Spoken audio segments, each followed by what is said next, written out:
ಸಲುವಾಗಿ ಅತ್ಯಂತ ಸುಂದರವಾದಂಥ ಸ್ವಾಧೀನವಾದಂಥ ಮೋಕ್ಷದ ಮಾರ್ಗವನ್ನು ತೋರಿಸಿಕೊಟ್ಟಿದ್ದಾರೆ. 10 ವರ್ಷದ ಎಳೆ ವಯಸ್ಸಿನೊಳಗ ಸಂಸಾರ ಶರೀರ ಭೋಗಗಳಿಂದ ನಿರ್ವಿಣ್ಣರಾಗಿ ದಿಗಂಬರ ದೀಕ್ಷೆಯನ್ನು ಅಂಗೀಕಾರ ಮಾಡಿ ತಮ್ಮ ಒಂದು ನಿರ್ಮಲವಾದಂಥ ತಪಸ್ಸಾಧನೆಯ ಬಲದಿಂದ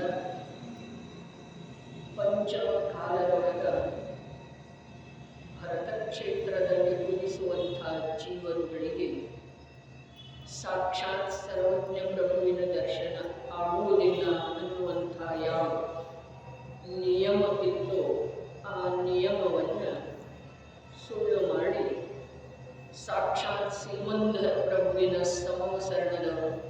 ಸಮವಸರಣಕ್ಕೆ ಹೋಗಿ ತಮ್ಮ ತಪೋಬಲದಿಂದ ಪ್ರಾಪ್ತವಾದಂತಹ ಚಾರಣ ವೃತ್ತಿಯ ಮೂಲಕ ವಿದೇಹ ಕ್ಷೇತ್ರಕ್ಕೆ ಹೋಗಿ ಪ್ರತ್ಯಕ್ಷ ಅರಹಂತ ಪ್ರಭುವಿನ ಸಾನ್ನಿಧಿಯೊಳಗ 8 ದಿವಸಗಳವರೆಗೆ ಇದ್ದು ತಮ್ಮ ಯಾವ ಸಮ್ಯಕ್ತ್ವವಿತ್ತು ಅದನ್ನು ಇನ್ನಷ್ಟು ಪರಿಶುದ್ಧ ಮಾಡಿಕೊಂಡ ಮರಳಿ ಭರತ ಕ್ಷೇತ್ರಕ್ಕೆ ಬರ್ತಾರೆ. 1 ವಾರ ಕಳೆದ ನಂತರ ಯಾವ 100 ಬೆಟ್ಟದಿಂದ ತಮಿಳುನಾಡಿನಲ್ಲಿ ಯಾವ ಒಂದೇ ವಾಸದಿಂದ 8 ಕಿಲೋಮೀಟರ್ ದೂರದಲ್ಲಿ ಇದೆ 100 ಬೆಟ್ಟ, ಅಲ್ಲಿಂದ ವಿದೇಹ ಕ್ಷೇತ್ರಕ್ಕೆ ಹೋಗಿದ್ದರು. ಮರಳಿ ಅಲ್ಲೇ ಬಂದು ನೆಲೆಸ್ತಾರೆ. ಬಂದ ನಂತರ ಯಾವ 8 ದಿವಸಗಳವರೆಗೆ ಸರ್ವಾಂಗದಿಂದ ಶ್ರೀಮಂತರ ಸ್ವಾಮಿಯ ಉಪದೇಶ ರೂಪದ ಅಮೃತವನ್ನು ಗ್ರಹಣ ಮಾಡಿದ್ದರು. ಅದನ್ನು ಭರತ ಕ್ಷೇತ್ರದ ಭವ್ಯ ಜೀವರುಗಳ ಸಲುವಾಗಿ ಗ್ರಂಥ ರೂಪದಿಂದ ಲಿಪಿಬದ್ಧ ಮಾಡ್ತಾರೆ.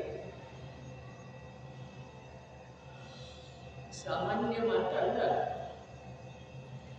ಅತೀಂದ್ರಿಯದ ವಿಷಯವನ್ನ ಅತೀಂದ್ರಿಯ ಜ್ಞಾನದೊಳಗೆ ಗ್ರಹಣ ಮಾಡಿ ಅದನ್ನು ಇಂದ್ರಿಯ ಜ್ಞಾನದ ಮೂಲಕ ತಿಳಿಸಿಕೊಡುವುದ ಸಾಮಾನ್ಯ ಮಾತು ಅಲ್ಲ. ವಿಜ್ಞಾನಭಾವವೇನಿದೆ ಅದನ್ನು ಅಜ್ಞಾನಿ ಜೀವರುಗಳಿಗೆ, ಅಜ್ಞಾನಿ ಅರ್ಥಾತ್ ಇಂದ್ರಿಯ ಜ್ಞಾನದಿಂದ ಕಾರ್ಯ ಮಾಡುವಂತಹ ಜೀವರುಗಳಿಗೆ ತಿಳಿಸಿಕೊಡೋದು ಸಾಮಾನ್ಯ ಮಾತಲ್ಲ. ಯಾವ ಭಾಗ್ಯಶಾಲಿ ಜೀವಿದ್ದಾನೋ ಅವ ಅದನ್ನು ತಿಳಿದುಕೊಳ್ಳುವ ಸಾಧ್ಯತೆ ಇದೆ. ಯಾಕೆ ಅಂತಂದ್ರೆ ಪಂಚಮ ಕಾಲದೊಳಗನ ಘಟಿಸಿರುವಂಥ ಘಟನೆ ಇದೆ. ಅದೇ ಯಾರ ಕಾಲ ನಿಯಮವನ್ನು ಮೀರಿ ಸಾಕ್ಷಾತ್ ಅರಹಂತ ಪ್ರಭುವಿನ ದರ್ಶನ ಮಾಡ್ತಾರೋ ಅಂಥದರೊಳಗ ಈ ಕಾಲ ಆ ಅರಹಂತರ ವಚನವನ್ನು ತಿಳಿಯುವುದರಲ್ಲಿ ಬಾಧೆಯಲ್ಲಿ ಮಾಡುವುದಿದೆ. ಆದರೆ ತಿಳಿಯುವಂಥ ಮನಸ್ಸು ಬೇಕು. ಭವಸಾಗರದಿಂದ ದಾಟಿ ಹೋಗುವಂಥ ವಿಚಾರ ಬೇಕು. ಆ ವಿಚಾರದ ಅನುಸಾರ ನಿರ್ಣಯ ದೃಢ ಆಗಬೇಕು. ಆ ದೃಢ ನಿರ್ಣಯದ ಮಾಧ್ಯಮದಿಂದ ಈ ಆತ್ಮಸ್ವರೂಪವನ್ನು, ಅತೀಂದ್ರಿಯಮಯನಾದಂಥ ಆತ್ಮನ ಸ್ವರೂಪವನ್ನು ತಿಳ್ಕೊಳ್ಳೋದ ಸುಲಭ ಸಾಧ್ಯ ಇದೆ.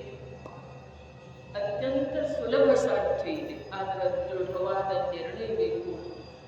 ಭವದಿಂದ ಬಿಡುಗಡೆ ಒಂದು ಉತ್ಕಟವಾದಂಥ ಇಚ್ಛೆ ಬೇಕು. ಆಚಾರ್ಯ ಭಗವಂತರ 275 ಗಾಥೆಗಳನ್ನು ಒಳಗೊಂಡಿರುವಂಥ ಪ್ರವಚನ ಸಾರ ಅಥವಾ ಪವಯಣ ಸಾರ ಅನ್ನುವಂಥ ಗ್ರಂಥದ ರಚನೆ ಮಾಡ್ತಾರೆ.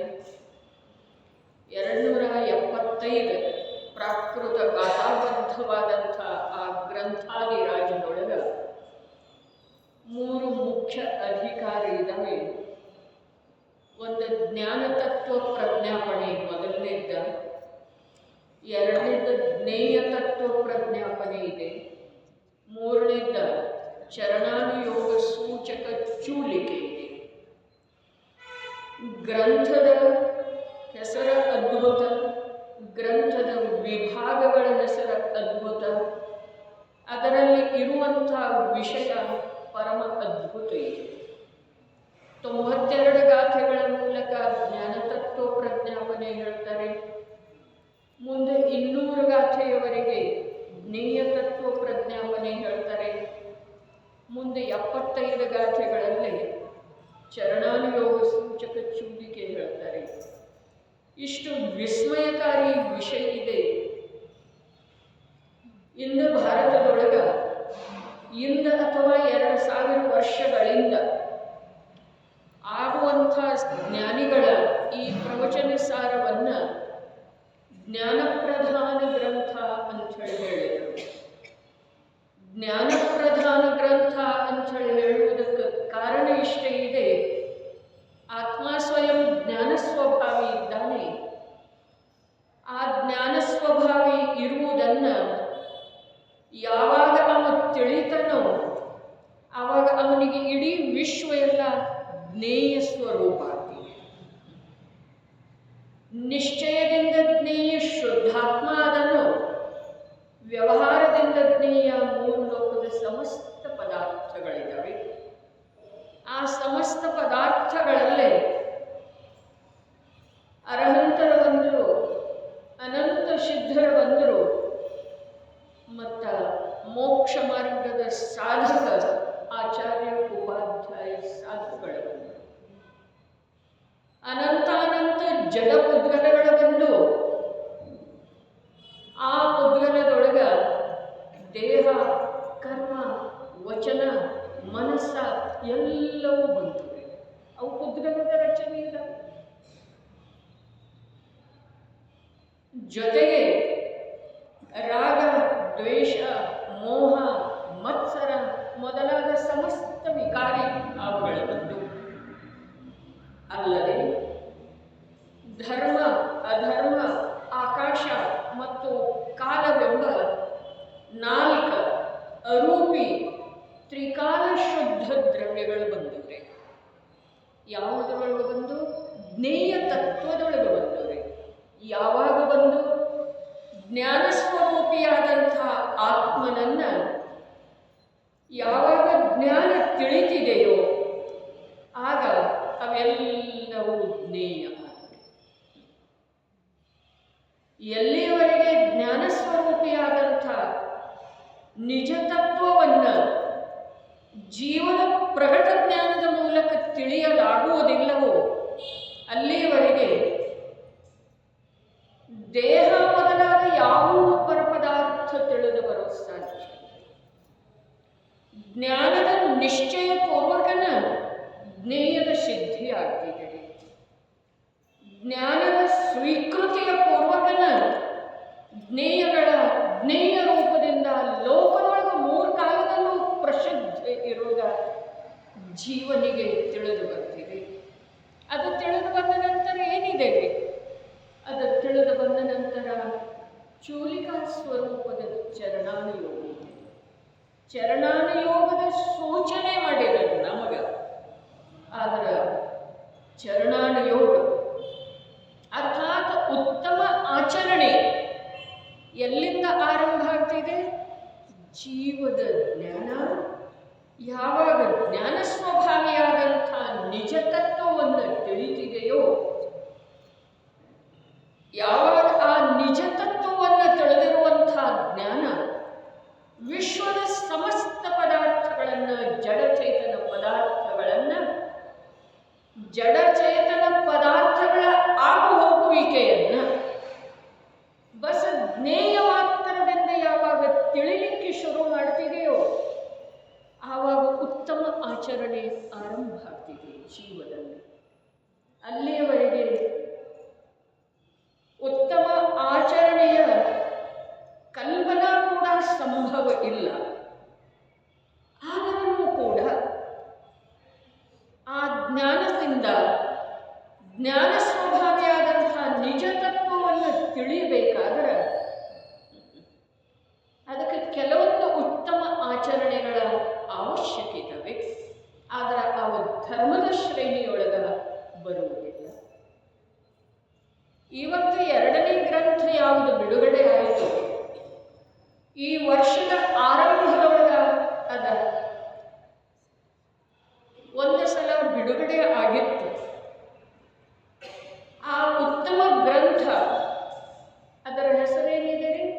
ಅಧ್ಯಾತ್ಮ ಸಂದೇಶ. ಅಧ್ಯಾತ್ಮ ಸಂದೇಶ ಅದರೊಳಗೆ ಯಾವ 3 ಮುಖ್ಯ ವಿಭಾಗ ಇದಾವೆ ಅಥವಾ ಗ್ರಂಥನ ಅದಾವಂದ್ರೆ 3 ಗ್ರಂಥನ ಅದಾವೆ. ಪ್ರವಚನ ಸಾರದೊಳಗೆ ಯಾವ ಪ್ರಕಾರ 3 ಅಧಿಕಾರ ಹೇಳಿತು, ಆ ಪ್ರಕಾರ ಅವು 3 ಅಧಿಕಾರ ಇಲ್ರಿ, 3 ಗ್ರಂಥನ ಅದಾವೆ. ಅದರಲ್ಲಿ ಕೊನೆಯದಾದಂಥ ಯಾವ ಪರಮಾರ್ಥ ವಚನಿಕೆ ಇದೆ, ಆ ಪರಮಾರ್ಥ ವಚನಿಕೆಯೊಳಗ ವಿಶುದ್ಧಿ ಹೇಳಿದ್ದಾರೆ. ವಿಶುದ್ಧಿ ವಿಶುದ್ಧಿ ಅಂತಂದ್ರೆ ಶುಭ ಪರಿಣಾಮ ಅನ್ನೋದು ಒಂದು ಅರ್ಥ ಆಗ್ತಿದೆ. ವಿಶುದ್ಧಿ ಅಂತಂದ್ರೆ ಜ್ಞಾನದೊಳಗ ಮತ್ತು ಚಾರಿತ್ರದೊಳಗ ಒಂದು ಪ್ರಕಾರದಿಂದ ಅಶುದ್ಧಿಯ ಹಾನಿಯಾಗ್ತಾ ಹೋಗ್ತಿದೆ, ಅದನ್ನು ವಿಶುದ್ಧಿ ಅಂತ. ಏನು ಹೇಳಿತು? 2 ಪ್ರಕಾರ ಹೇಳಿದ್ರಿ ವಿಶುದ್ಧಿದ ಅರ್ಥ. ಒಂದು ಇದೆ ಬಂಧಕ ಕಾರಣೀಭೂತವಾದಂಥ ವಿಶುದ್ಧ ಪರಿಣಾಮ, ಸಂಕ್ಲೇಶ ಪರಿಣಾಮದ ವಿರೋಧಿ.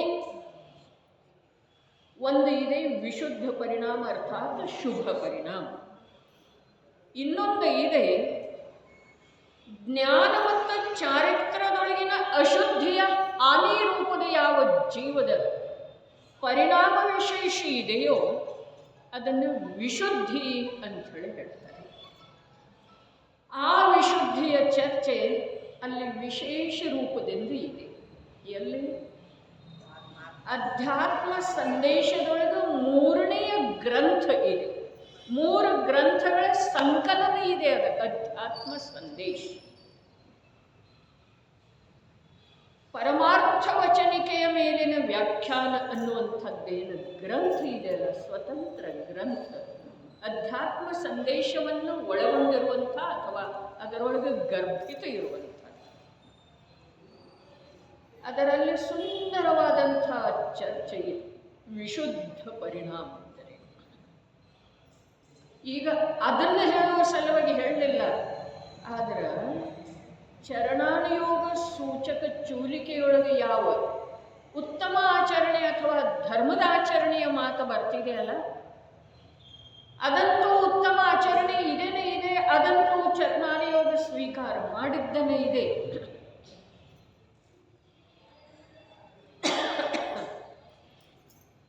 ಅದರಿಂದಂತೂ ಮೋಕ್ಷ ಮಾರ್ಗ ಸಾಗುತ್ತಿದೆ ಮತ್ತು ಮೋಕ್ಷ ಮಾರ್ಗಕ್ಕೆ ಕೊನೆ ಬರ್ತಿದೆ, ಅರ್ಥಾತ್ ಮೋಕ್ಷದ ಉಪಲಬ್ಧಿ ಆಗ್ತಿದೆ.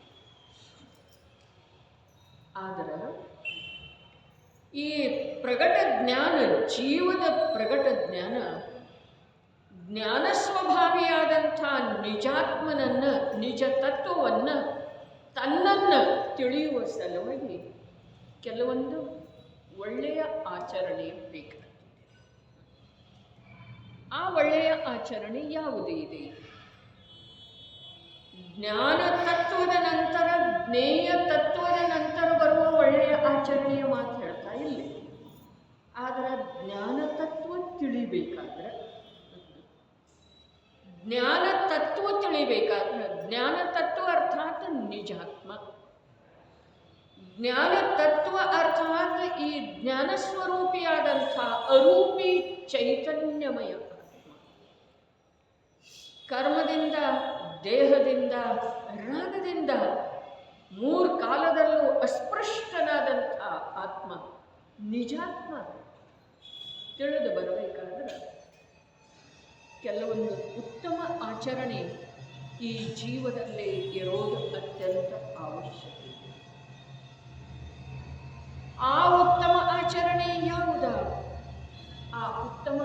ಗಣಗಣೆ ಅಂತಂದ್ರೆ ಇಲ್ಲ. ಅರೆ ಯಾವ ಮಾತನ್ನ ಕುಂದರ ದೀಕ್ಷಾ ತಗೊಳ್ಳೋ ಸಲುವಾಗಿ ಹೇಳಿರ್ತಲ್ಲ, ಸಂಸಾರ ಶರೀರ ಭೋಗದಿಂದ ನಿರ್ವಿಣ್ಣ. ರತ್ನಕರಣ ಶ್ರಾವಕಾಚಾರದೊಳಗೆ ಹೇಳ್ತಾರೆ, ಸಮ್ಯಕ್ ದರ್ಶನ ಶುದ್ಧ, ಸಂಸಾರ ಶರೀರ ಭೋಗ ನಿರ್ವಿಣ್ಣ. ಸಮ್ಯಕ್ ದರ್ಶನದಿಂದ ಶುದ್ಧ ಯಾವ ಜೀವ ಅದನ್ನು ಅವ ಆ ಮೂರರಿಂದ ವಿರಕ್ತ ಇದ್ದಾನೆ, ನಿರ್ವಿಣ್ಣ. ಹಾಗಾದ್ರೆ ಸಮ್ಯಕ್ ದರ್ಶನದ ಸಲುವಾಗಿ ಕೂಡ ಅಂಥದೇ ಒಂದು ಅಂತರ್ಭೂಮಿಕೆ ಅವಶ್ಯಕಿದೆ ನೋಡ್ರಿ. ಎಂಥದ್ದ? ಸಂಸಾರ ಶರೀರ ಭೋಗಗಳಿಂದ ನಿರಾಸಕ್ತರು. ಅವುಗಳನ್ನು ಬಿಟ್ಟುಕೊಡುವಂಥದ್ದಲ್ಲ, ಅವುಗಳ ಆಸಕ್ತಿ ಬಿಟ್ಟು ಹೋಗಿರಬೇಕು. ಬಿಟ್ಟು ಹೋಗಲಿಕ್ಕೆ ಬೇಕು ಕ್ರಮದಿಂದ. ಅರೆ ಈ ಉದ್ಗ್ರಂಥ ಏನಿದೆ ಅಲ್ಲ, ಪ್ರವಚನ ಸಾರ ಗ್ರಂಥ, ನಿಜವಾಗಿನ ಇಷ್ಟು ವರ್ಷ ಕಳೆದ ನಂತರ ಇದರ ಮೇಲಿನ ವ್ಯಾಖ್ಯಾನದಿಂದ ಪ್ರಕಟ ಆಗಿದೆ ಅಂತಂದ್ರೆ ಅದನ್ನು ತಿಳಿಯುವ ಸಲುವಾಗಿ ನಮ್ಮ ಆಂತರ್ಯದೊಳಗಿಂದ ಒಂದು ಭೂಮಿಕಾ ನಿರ್ಮಾಣ ಆಗಿರುವುದರ ಸೂಚಕ ಇದೆ. ನಮ್ಮ ಆಂತರ್ಯದೊಳಗ ಈ ವಿಷಯವನ್ನು ತಿಳಿಯುವಂಥದ್ದು ಒಂದು ಪವಿತ್ರ ಭೂಮಿಕೆ, ಉತ್ತಮ ಭೂಮಿಕೆ, ಪರಿಶುದ್ಧ ಭೂಮಿಕೆ ನಿರ್ಮಾಣ ಆಗಿದೆ ಅಂಥೇಳಿನ ಈ ನಿಮಿತ್ತ ಉಪಲಬ್ಧ ಆಗಿದೆ. ಇದರ ನಿಮಿತ್ತ ಇದೆ, ಆದರೆ ಉಪಾದಾನ ಮೊದಲ ಪಕ್ವ ಆಗಬೇಕಾಗ್ತಿದೆ, ನಿರ್ಮಾಣ ಆಗಬೇಕಾಗ್ತಿದೆ. ಹಾಗಾದರೆ ಈ ನಿಮಿತ್ತೆಯಿಂದ ಪ್ರಾಪ್ತ ಆಗಿದೆ ಅಂತಂದ್ರೆ ಉಪಾದಾನ ನಿಜವಾಗಿನ ಆಂತರ್ಯದ ಭೂಮಿಕಾ ಸುಯೋಗ್ಯ ರೂಪದಿಂದ ಪಕ್ವಾಗಿದೆ ಅಂಥೇಳಿ ಅರ್ಥ. ಈ ಪ್ರವಚನ ಸಾರದ ಪಿಯೂಷದೊಳಗ ಪ್ರವಚನ ಸಾರ, ಪ್ರವಚನ ಪಿಯೂಷ್. ಪ್ರವಚನ ಸಾರ ಭಗವಾನ್ ಕುಂದ ದೇವ ಹೇಳಿದರ್ರಿ. ಪ್ರವಚನ ಸಾರ ಭಗವಾನ್ ಕುಂದ ದೇವ ಹೇಳಿದರು. ಅದರ ಮೇಲೆ ಅಮೃತಚಂದ್ರ ಆಚಾರ್ಯ ದೇವ ಇಂದಿಗೆ ಸುಮಾರು 1100 ವರ್ಷಗಳ ಪೂರ್ವದಲ್ಲಿ ಟೀಕೆಯ ರಚನೆ ಮಾಡಿದರು. ಆ ಟೀಕೆ ಮತ್ತು ಗಾಥೆಗಳ ಮೇಲೆ 1000 ವರ್ಷ ವ್ಯತೀತಾಗಿ ಹೋದ ನಂತರ ಸಮ್ಯಕ್ ದೃಷ್ಟಿ ಮಹಾಪುರುಷ ವ್ಯಾಖ್ಯಾನ ಮಾಡ್ತಾನೆ. ಅದರೊಳಗಿರುವಂಥ ರಹಸ್ಯವನ್ನು, ಅದರೊಳಗಿರುವಂಥ ಮರ್ಮವನ್ನು ವ್ಯಕ್ತಪಡಿಸ್ತಾನೆ. ವಿಚಾರ ಮಾಡೋದ 2000 ವರ್ಷಗಳ ಪೂರ್ವದಲ್ಲಿ, 2100 ವರ್ಷಗಳ ಪೂರ್ವದಲ್ಲಿ ಯಾವ ಮಾತನ್ನ, ದಿವ್ಯಧ್ವನಿಯ ಮಾತನ್ನ ಅಥವಾ ಸ್ವರೂಪವನ್ನ ಯಾವ ಆಚಾರ್ಯ ಭಗವಂತರ ಪೂರ್ಣ ರೂಪದಿಂದ ಗ್ರಹಣ ಮಾಡಿದರು, ಪೂರ್ಣ ರೂಪದಿಂದ ಗ್ರಹಣ ಮಾಡಿ ಅಂಶ ರೂಪದಿಂದ ವ್ಯಕ್ತಪಡಿಸಿದರು. ಇಲ್ಲಿ ಬಂದ ಅಕ್ಷರಗಳ ಮಾಲಿಕೆಯ ಮೂಲಕ 275 ಗಾಥೆಗಳ ಮೂಲಕ ಅಂಶ ರೂಪದಿಂದ ವ್ಯಕ್ತಪಡಿಸಿದರು. ಗ್ರಹಣ ಪೂರ್ಣ ರೂಪದಿಂದ ಮಾಡಿದರು, ಅಂಶ ರೂಪದಿಂದ ಅದರ ರಚನೆ ಮಾಡಿದರು, ವ್ಯಕ್ತಪಡಿಸಿದರು ಅಕ್ಷರಗಳ ರೂಪದಲ್ಲಿ, ಗಾಥೆಗಳ ರೂಪದಲ್ಲಿ. 1000 ವರ್ಷ ಕಳೆದು ಹೋದ ನಂತರ, ಅವರ ರಚನೆ ಮಾಡಿ 1000 ವರ್ಷ ಕಳೆದು ಹೋದ ನಂತರ ಜನರಿಗೆ ಅದು ತಿಳಿಲಿಲ್ಲ. ಅದನ್ನು ಪೂರ್ಣ ರೂಪದಿಂದ ತಿಳ್ಕೊಂಡಿರುವಂಥ ಅಮೃತಚಂದ್ರಾಚಾರ್ಯ ದೇವ ಅದನ್ನು ಅಂಶ ರೂಪದಿಂದ ವ್ಯಕ್ತ ಮಾಡಿದರು. ಟೀಕಾ ಅಂತಂದ್ರೆ ವಿಸ್ತೃತ ಅರ್ಥ ಇರ್ತಿದೆ, ಎಂದು ಸಂಕ್ಷಿಪ್ತ ಅರ್ಥ ಇರ್ತಿದೆ. ಟೀಕಾ ಅಂತಂದ್ರೆ ಟೀಕೆ ಬರೆಯೋದು, ಟೀಕಾ ಅಂತಂದ್ರೆ ವಿಸ್ತೃತ ಅರ್ಥ ಇರ್ತಿದೆಯೋ ಅಥವಾ ಆಂಶಿಕ ಸಂಕ್ಷಿಪ್ತ ಅರ್ಥ? ಅರೆ, ಗಾಥೆಯಲ್ಲಿ ಏನು ಭಾವ ಇದೆಯೋ ಅದನ್ನು ಸಂಪೂರ್ಣ ರೂಪದಿಂದ ಅವರು ಕುಡಿತಾರೆ, ಅವರು ಗ್ರಹಣ ಮಾಡ್ತಾರೆ ಟೀಕಾಕಾರರ. ಅದು ಸಂಪೂರ್ಣ ರೂಪದಿಂದ ಅವರ ಅನುಭವದೊಳಗೆ ಬಂದು ಬಿಡ್ತಿದೆ. ಆಗ ಅನುಭವದೊಳಗಿನ ಸಂಕ್ಷಿಪ್ತ ರೂಪದಿಂದ ಲೇಖನಿಯೊಳಗೆ ಇಳಿಯುತ್ತಿದೆ. ಅನುಭವದೊಳಗೆ ಎಷ್ಟು ಬಂದಿದೆ ಅದೆಲ್ಲ ಲೇಖನಿಯೊಳಗೆ ಇಳಿಯುವುದಿಲ್ಲ. ಆದ್ರೆ ಗಾಥೆಯ ಅರ್ಥ ವಿಸ್ತೃತ ರೂಪದಿಂದ ಇದೆ. ಅಂದ್ರೆ ಅವರಿಗೆ ಎಷ್ಟು ತಿಳಿದಿತ್ತು ಅಷ್ಟೆಲ್ಲ ಇಲ್ಲ. ಆದ್ರೆ ಗಾಥೆ ಎಷ್ಟು ಶಬ್ದಗಳಲ್ಲಿ ಇದೆ ಅಲ್ಲ, ಅದಕ್ಕಿಂತ ಅಧಿಕ ಶಬ್ದಗಳ ರೂಪದಿಂದ ಆ ಅರ್ಥವನ್ನು ಪ್ರಕಟಪಡಿಸಲಾಯಿತು.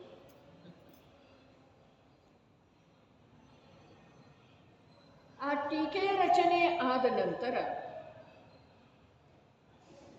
ಪ್ರವಚನಸಾರ ಗ್ರಂಥ ಇದೆಯಲ್ಲ, ಗ್ರಂಥದೊಳಗ ಉತ್ಥಾನಿಕೆ ಬರ್ತಿದೆ ಮೊದಲ, ಆಮೇಲೆ ಮೂಲ ಗಾಥೆ ಬರ್ತಿದೆ, ಆಮೇಲೆ ಅದರದ ಸಂಸ್ಕೃತ ಛಾಯೆ ಬರ್ತಿದೆ, ಆಮೇಲೆ ಅದರದ ಟೀಕಾ ಬರ್ತಿದೆ.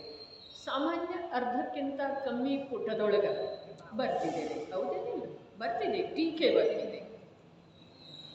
ಗಾಥೆ ಇರೋದು 2 ಲೈನ್, ಟೀಕೆ ಇರೋದು ಸಾಮಾನ್ಯ ಒಂದು ಅರ್ಧ ಪುಟದಷ್ಟು. ಹಾಗಾದರೆ ಏನಾಯಿತು? ಗಾಥೆಯಲ್ಲಿ ಎಷ್ಟು ಶಬ್ದ ಅದಾವಲ್ಲ, ಆ ಶಬ್ದಗಳಲ್ಲಿ ಯಾವ ಭಾವ ಇದೆಯಲ್ಲ, ಆ ಭಾವವನ್ನು ಸಮಗ್ರ ರೂಪದಿಂದ ಅವರು ಪ್ರಾಶನ ಮಾಡಿದ್ದಾರೆ ಟೀಕಾಕಾರರ. ಆಮೇಲೆ ಅದನ್ನು ಶಬ್ದಗಳ ರೂಪದಲ್ಲಿ ರಚನೆ ಮಾಡಿದರು. ಆ ಶಬ್ದಗಳು ಕೂಡ ಗಾಥೆಯಲ್ಲಿರುವಂತಹ ಶಬ್ದಗಳಿಗಿಂತ ಬಹಳ ಅಧಿಕ. ಹೌದೇನು? ಟೀಕೆಯ ಶಬ್ದ ಗಾಥೆಯ ಶಬ್ದಗಳಿಗಿಂತ ಬಹಳ ಅಧಿಕದವರಲ್ಲ. ಆದ್ರೂ ಕೂಡ ಆ ಗಾಥೆಯೊಳಗೇನು ಭಾವವನ್ನು ಆಚಾರ್ಯ ದೇವ, ಟೀಕಾಕಾರ ಆಚಾರ್ಯ ದೇವ ಕಂಡುಕೊಂಡ್ರು, ತಿಳಿದುಕೊಂಡ್ರು, ಅದನ್ನೆಲ್ಲ ಬರೀಲಿಕ್ಕೆ ಆಗಲಿಲ್ಲ. ಬಹಳ ಸಂಕ್ಷಿಪ್ತ ಬರುತ್ತೆ. ಮೂಲ 8 ದಿವಸಗಳವರೆಗೆ ಆಚಾರ್ಯ ಕುಂದ ದೇವ ಶ್ರೀಮಂತರ ಸ್ವಾಮಿಯ ಸರ್ವಾಂಗದಿಂದ ಹೊರಟಂತಹ ದಿವ್ಯ ಧ್ವನಿ ಎಷ್ಟ್ರಿ 8 ದಿವಸಗಳವರೆಗೆ ಕೇಳಿತು.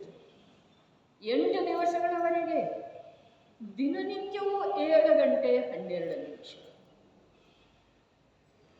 ಪ್ರತಿನಿತ್ಯ ಎಷ್ಟು? 7 ಗಂಟೆ 12 ನಿಮಿಷ. ಹಾಗಾದರೆ 8 ದಿವಸದೊಳಗೆ ಎಷ್ಟಾಯಿತು? ಬರೇ 7 ಗಂಟೆ 12 ನಿಮಿಷ ಒಂದು ದಿವಸದ ಲೆಕ್ಕ ಹೇಳಿತು, ಅದು ದಿವ್ಯಧ್ವನಿಯ ಲೆಕ್ಕ ಹೇಳಿತು. ಆದರೆ ಸಮವಸರಣದೊಳಗ ವಿದ್ಯಮಾನ ವಿರಾಜಮಾನ ಇರುವಂಥ ಭಗವಾನ್ ಕುಂದಾಚಾರ್ಯ ದೇವರ ಆ ಜಡ ಪುದ್ಗಲ ಔದಾರಿಕ ಶರೀರ ಇತ್ತಲ್ಲ, 8 ದಿವಸಗಳವರೆಗೆ ಬೇರೇನು ವಿದೇಶ ಕ್ಷೇತ್ರದೊಳಗೆ ಮತ್ತೇನೇನಿದೆ ನೋಡಬೇಕು ಅಂಥೇಳಿ ಅವರು ಹೋಗೇ ಇಲ್ರಿ. ಮತ್ತೇನೇನಿದೆ ವಿದೇಶ ಕ್ಷೇತ್ರದೊಳಗೆ? ಅಮೇರಿಕಾದೊಳಗೆ ಏನೇನಿದೆ ರೀ? ಇಲ್ಲಿರುವಂಥ ಮನೆನೇ ಇದಾವಲ್ಲ, ಜಡ ಪುದ್ಗಲದ್ದು ಸಿಮೆಂಟ್ ಇಟ್ಟಿಗೆಗಳಿಂದ ನಿರ್ಮಾಣಗೊಂಡಿರುವಂಥ ಕಾಷ್ಟದ ಬಾಗಿಲುಗಳನ್ನು ಒಳಗೊಂಡಿರುವಂಥ ಮನೆಗಳೇ ಇದಾವಲ್ಲ, ಮತ್ತೇನಿದೆ ರೀ? ಇಲ್ಲಿರುವಂಥ ಉಪವನಗಳೇ ಅಲ್ಲಿರಬಹುದಲ್ಲ, ವೃಕ್ಷದ ಎಲೆ, ಆ ವೃಕ್ಷ ಹಾಗೆ ನಿಂತ್ಕೊಂಡಿರಬಹುದಲ್ಲ, ಆ ವೃಕ್ಷದೊಳಗೆ ಹಸಿರಾದ ಎಲೆಗಳೇ ಇರಬಹುದಲ್ಲ, ಅದರಲ್ಲಿ ಬಣ್ಣ ಬಣ್ಣದ ಹೂಗಳೇ ಇರಬಹುದಲ್ಲ. ಇಲ್ಲಿ ಇಂಡಿಯಾದೊಳಗಿರುವಂಥವನ್ನ, ಭಾರತದೊಳಗಿರುವಂಥವನ್ನ. ಆದ್ರೂ ಕಾರಣವಶಾತ್ ಅಮೇರಿಕಕ್ಕೆ ಹೋಗಿರುವಂಥ ಭಾರತೀಯರ ಎಲ್ಲಿ ಯಾವ ಕಾರಣದಿಂದ ಹೋಗಿದ್ದಾರೆ ಅಷ್ಟೇ ಕಾರ್ಯ ಮಾಡ್ಕೊಂಡು ಬರ್ತಾರೋ ಅಥವಾ ಮತ್ತೆ ಏನೇ ಅಮೇರಿಕಾದೊಳಗೆ ಏನಿದೆ ನೋಡ್ಲಿಕ್ಕೆ ಹೋಗ್ತಾರೆ, ಹೋಗೇ ಹೋಗ್ತಾರೆ. ಆದರೆ ಒಂದು ವಿಶಾಲವಾದಂಥ ಭರತ ಕ್ಷೇತ್ರದಿಂದ ಹೋಗಿರುವಂಥ ದಿಗಂಬರ ಮಹಾಮುನಿ ವೀತರಾಗತೆಯ ಆರಾಧಕರ ಅಲ್ಲಿ ಮತ್ತಿನ್ನೇನು ನೋಡ್ಲಿಕ್ಕೆ ಹೋಗವ್ರೆ? ಏನ್ ನೋಡ್ಲಿಕ್ಕೆ ಹೋಗವ್ರ? ಅಲ್ಲಿ ವಿಧಿ ಕ್ಷೇತ್ರದೊಳಗ ಮತ್ತೇನು ನೋಡ್ಲಿಕ್ಕೆ ಹೋಗವ್ರ? ಅರೆ ಸಮವಸರಣದೊಳಗ ಪಕ್ಕದಲ್ಲಿ ಎಷ್ಟು ದೀರ್ಘಕಾಯದ ಮುನಿಗಳು ವಿರಾಜಮಾನಿದ್ದಾರೆ ಅನ್ನೋದನ್ನೇ ನೋಡ್ಲಿಲ್ರಿ ಅವರ. ದೇವವೃಂದ ಎಷ್ಟಿದೆ, ಮುನಿ ವೃಂದ ಎಷ್ಟಿದೆ, ಶ್ರಾವಕ ವೃಂದ ಎಷ್ಟಿದೆ, ಅರ್ಜಿಕೆಯರು ಎಷ್ಟಿದ್ದಾರೆ, ಸಾಧಕರು ಎಷ್ಟಿದ್ದಾರೆ, ಒಂದು ಸಲ ಕೂಡ ಕಣ್ಣು ಬಿಟ್ಟವ್ರು ಈಗ ನೋಡಲಿಲ್ಲ. ನಮಗೆ ಬೇಕ್ರಿ ಅದೆಲ್ಲ. ಯಾರ್ಯಾರು ಬಂದಿದ್ದಾರೆ, ಎಲ್ಲಿಂದ ಬಂದಿದ್ದಾರೆ, ಅವ್ರ್ಯಾಕೆ ಬರಲಿಲ್ಲ, ಇವ್ರ್ಯಾರೋ ಹೊಸಬ್ರು ಕಾಣ್ತಾರಲ್ಲ, ಇದೆಲ್ಲ ನಮಗೆ ಯಾಕೆ? ನಮಗೆ ಬೇರೆ ಏನು ಕೆಲಸನೇ ಇಲ್ಲರಲ್ಲ. ಅವರದು ಯಾವುದು ಸಮವಸರಣ ಬಿಟ್ಟು ಹೊರಗಂತೂ ಹೋಗಲೇ ಇಲ್ಲ. ಸಮವಸರಣದೊಳಗಂತೂ ಯಾರ್ಯಾರು ಇದ್ರನ್ನೋದು ನೋಡಲಿಲ್ಲ. ಆ ಸಮವಸರಣಾಧೀಶನನ್ನ ಒಂದು ಸಲ ನೋಡಿದರೆ, ಅನೇಕ ಸಲ ನೋಡಿದರೆ ಅಂತ ಹೇಳಿ ಇಟ್ಕೊಳ್ಳೋಣ. ಆದ್ರೆ ಆ ಸಮವಸರಣಾಧೀಶ ಏನು ಮಾಡ್ತಾ ಇದ್ದ? ಶ್ರೀಮಂಧರ ಸ್ವಾಮಿ ಏನು ಮಾಡ್ತಾ ಇದ್ದಾರೆ? ಅಂತರ್ನಿಮಗ್ನ, ನಿಜಾತ್ಮನಲ್ಲೇ ಅಂತರ್ನಿಮಗ್ನ. ಹಾಗಾದ್ರೆ ಅವರನ್ನು ನೋಡಿದ ನಂತರ ಅದೇ ಕಾರ್ಯದ ವ್ರತ ಅಂಗೀಕಾರ ಮಾಡಿರುವಂಥ ಮುನಿ ಭಗವಂತ ಮತ್ತೇನು ಮಾಡೋದು ಸಾಧ್ಯ ಇದೆ? ಅದೇ ಕಾರ್ಯ ಮಾಡುವ ವ್ರತ ಅಂಗೀಕಾರ ಮಾಡಿದಾರಲ್ಲ, 10 ವರ್ಷ ಕಳೀತಾ ಇದ್ದ ಹಾಗೆ ಅದೇ ಕಾರ್ಯ. ಯಾವ ಕಾರ್ಯ? ನಿಜಾತ್ಮನಲ್ಲಿ ಅಂತರ್ನಿಮಗ್ನ ಇರುವ ವ್ರತದ ಅಂಗೀಕಾರ ಮಾಡಿದಾರ್ರಿ. ಅದನ್ನೇ ಶುದ್ಧೋಪಯೋಗ ರೂಪ ಮುನಿ ಧರ್ಮಕ ಅಂಗೀಕಾರ ಕರ್ಕೆ ಅಂಥೇಳಿ ಆಚಾರ್ಯ ಕಲ್ಪ ತೋಡರ್ಮಲ್ಲ ಅರಹಂತರ ಸ್ವರೂಪ ಹೇಳಿ ಒಳ್ಳೆಯದೊಳ್ಳೆ.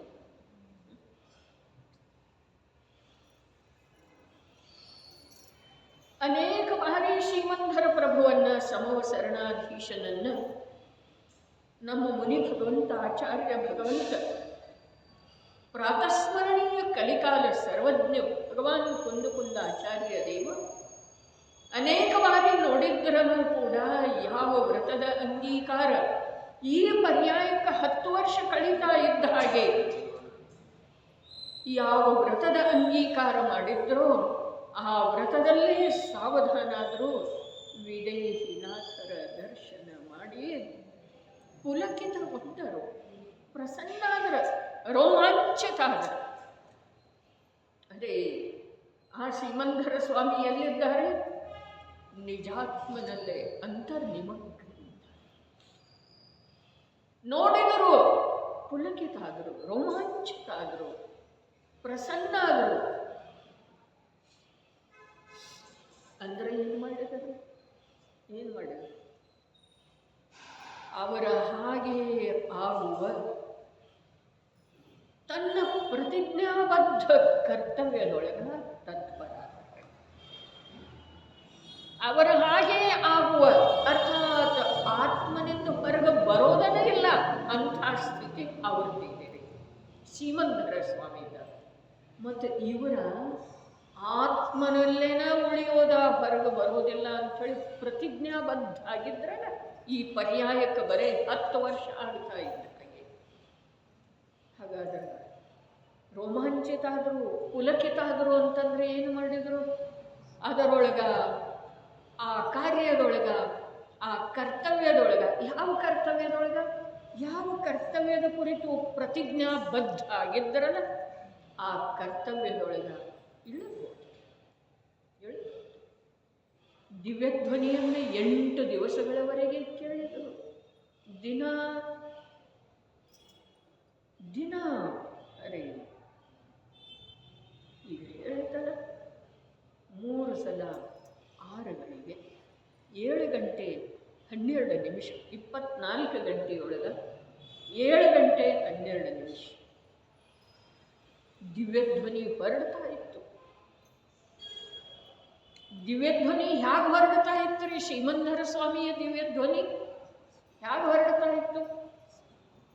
ನಿರಕ್ಷರ ರೂಪದಿಂದ, ಸರ್ವಾಂಗದಿಂದ ಹೊರಡ್ತಾ ಇತ್ತು. ಹಾಗಾದರೆ ನಮ್ಮ ಕುಂದು ಪ್ರಭು ಅದನ್ನು ಯಾಗ ಆಲಿಸಿದರು? ಸರ್ವಾಂಗದಿಂದ ಆಲಿಸಿದರು. ಯಾವುದೇ ಆಗಿದೆ ಹಾಗೆ ಅದರ ಗ್ರಹಣ ಮಾಡಬೇಕಲ್ಲ. ಸರ್ವಾಂಗದಿಂದ ಆಲಿಸಿದರು. ಮತ್ತು ಉಳಿದ ವೇಳೆಯೊಳಗೆ ಏನು ಮಾಡಿದರು? 7 ಗಂಟೆ 12 ನಿಮಿಷ 24 ಗಂಟೆಯೊಳಗೆ ಹೋದ ನಂತರ ಉಳಿದ ಸಮಯದೊಳಗೆ ಏನು ಮಾಡಿದರು? ಅವರು ಸ್ತುತಿ ಮಾಡಿದರು. ಶ್ರೀಮಂಧರ ಸ್ವಾಮಿಯ ಸ್ತುತಿ ಮಾಡಿದರನ್ರಿ. ಏನು ಮಾಡಿದರು? ಅರೆ, ದಿವ್ಯಧ್ವನಿ ತನ್ನ ಸಮಯಕ್ಕೆ ಹೊರಡ್ತಾ ಇತ್ತು, ತನ್ನ ಸಮಯಕ್ಕೆ ನಿಂತು ಹೋಗ್ತಾ ಇತ್ತು. ಶರೀರದಲ್ಲಿರುವಂಥ ಆ ಆತ್ಮನ ಪ್ರದೇಶಗಳು, ಆತ್ಮನ ಪ್ರದೇಶಗಳ ಅವ್ರದ್ದು ಯಾವ ಪ್ರಕಾರ ಸರ್ವಾಂಗದಿಂದ ದಿವ್ಯಧ್ವನಿ ಹೊರಡಿತು, ಅದೇ ಪ್ರಕಾರ ಇವರ ಔದಾರಿಕ ದೇಹದ ಪರಮಾಣು ಆ ಪರಮಾಣುವಿನ ಹಿಂದೆ ಇರುವಂಥ ಅಥವಾ ಅದೇ ಕ್ಷೇತ್ರದೊಳಗೆ ಇರುವಂಥ ಆತ್ಮನ ಪ್ರದೇಶ ಆ ದಿವ್ಯಧ್ವನಿ ಯಾವಾಗ ಹೊರಡ್ತಿತ್ತು ಆವಾಗ ಗ್ರಹಣ ಮಾಡ್ತಾ ಇತ್ತು. ಉಳಿದ ಸಮಯದೊಳಗೆ ಅದೇ ವಾತಾವರಣ ಇರ್ತಿತ್ತಲ್ಲ. ಅದೇ ವಾತಾವರಣ ಅಂತಂದ್ರೆ ಏನ? ಆ ಶ್ರೀಮಂಧರ ಪ್ರಭು ದಿವ್ಯಧ್ವನಿ ಹೊರಟ ನಿಂತು ಹೋದ ನಂತರ ಅವರ ಆತ್ಮನಿಮಗ್ನ ಇರ್ತಿದ್ರು ಅಥವಾ ಇಲ್ಲದೆ. ದಿವ್ಯಧ್ವನಿ ಹೊರಡು ವೇಳೆಯದೊಳಗೆ ಅವಾಗನೂ ಆತ್ಮನಿಮಗ್ನ. ಇನ್ನು ಯಾವ ಸಾಧುವೃಂದ ಇರ್ತಲ್ಲ, ಅವರೇನು ಮಾಡ್ತಿದ್ರು? ಅವರು ಆತ್ಮ ಸಾಧನೆಯೊಳಗೆ ತತ್ಪರ ಇರ್ತಿದ್ರು. ಇವರೇನು ಮಾಡೋರು? ಹಾಗಾದ್ರೆ ಅರೆ, ಇವರೇನು ಮಾಡ್ತಾ ಇದ್ದಾರೆ, ಅವರೇನು ಮಾಡ್ತಾ ಇದ್ದಾರೆ, ಅವರೇನು ಮಾಡ್ತಾ ಇದ್ದಾರೆ? ಸಮೂಹ ಶರಣಾಧೀಶ ಏನು ಮಾಡ್ತಾ ಇದ್ದಾನೆ? ಈ ಮುನಿ ಭಗವಂತ ಏನು ಮಾಡ್ತಾ ಇದ್ದಾನೆ? ಆ ಮುನಿ ಭಗವಂತ ಏನು ನೋಡಲಿಲ್ಲ. ಯಾವ ಪ್ರಕಾರ ಸ್ವಾಭಾವಿಕವಾಗಿ ನೈಸರ್ಗಿಕವಾಗಿ ಆತ್ಮನ ಪ್ರದೇಶದೊಳಗ ಆತ್ಮ ಸ್ವಭಾವದ ಜ್ಞಾನ ತತ್ವದ ಮಹಿಮೆ ಬರ್ತಾ ಇತ್ತು. ಅದರಿಂದ ಆತ್ಮನ ಪ್ರದೇಶದೊಳಗ ಸಂವೇದನದಿಂದ ಶಾಂತಿ ಆಗ್ತಾ ಇತ್ತು. ಆ ಶಾಂತಿಯ ಸಂವೇದನದೊಳಗ ಪರಮ ತೃಪ್ತ. ಆ ಶ್ರೀಮಂಧರ ಸ್ವಾಮಿಯನ್ನು ಹೇಗೆ ನೋಡಿದರು? ಕುಂದ ದೇವ ಇಂದ್ರಿಯಾತೀತ, ದೇಹಾತೀತ. ನೋಡಿದರು, ಬರೀ ನೋಡಿದರು. ಹೇಗೆ ನೋಡಿದರು? ಜ್ಞಾನದಿಂದ ನೋಡಿದರು. ಬರೇ ಜ್ಞಾನದಿಂದ ಅವರ ಇಂದ್ರಿಯಾತೀತ ದೇಹಾತೀತ ಆಗಿರುವುದನ್ನು ನೋಡಿದರು. ಅಥವಾ ತಮ್ಮಲ್ಲೇ ಕೂಡ ಆ ಕಲೆ ಇತ್ತಲ್ಲ, ಆ ಕಲೆಯದೊಳಗೆ ಅಥವಾ ಆ ಕಾರ್ಯದೊಳಗೆ ಇನ್ನಷ್ಟು ಸಾವಧಾನ ಆಗಿ ಹೋದರು.